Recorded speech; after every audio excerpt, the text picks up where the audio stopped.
Je m'appelle Noé Duchaufour-Laurent, je suis designer. J'ai travaillé, sur, 2 projets, un projet qui s'appelle, Borghese, qui sont des tables que j'avais dessinées, il y a quelques années. Pour ce projet, j'étais inspiré par les pins de parasol du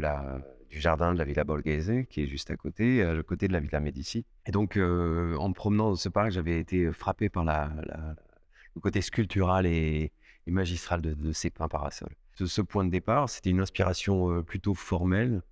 On retrouve pas forcément de bois, sauf sur les plateaux à l'origine du projet. Aujourd'hui, on les a créés uniquement, il y a une édition, spécifiquement pour la Villa Médicis, qui est fait avec, du marbre, donc et avec qui se mariait parfaitement avec les tonalités aussi de la pièce. Donc ce verre qui est légèrement grisé, qui a cette patine déjà, qu'on retrouve, avec, les murs ici avec cette patine de Balthus sur les murs. Sam Stosé directeur de la villa m'a m'a proposé de travailler sur une collection de tables modulables et non nappables. À savoir qu'on voulait pas, on voulait, se projeter, dans une certaine modernité, même au niveau de l'utilisation des tables, pour créer les tables, qui s'appellent, Via Appia et ces tables sont inspirées de la Via Appia qui est la voie romaine la plus ancienne, qui part donc de Rome pour aller vers le sud de l'Italie. C'est une voie qui m'a toujours impressionné justement par la forme de ces pavages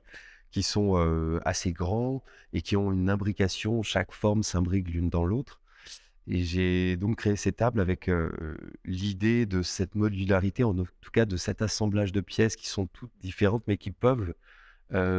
proposer une multitude de possibilités d'assemblage et une forme qui réfère directement à une entité historique, en tout cas un élément historique à Rome. Pour moi, les projets se doivent d'être contextualisés, surtout quand on travaille dans une, villa comme la Villa Médicis, où il y a une histoire qui est ancrée, dans un territoire. On se projette toujours vers l'avenir, donc je pense que pour pouvoir se projeter, il faut toujours avoir une base solide et ce qui m'intéresse aujourd'hui, c'est de retrouver ce lien fondamental entre l'objet, le contexte, l'utilisation et bien sûr, l'humain, qui le travaille, qui transforme la matière et la nature d'où on extrait les ressources finalement.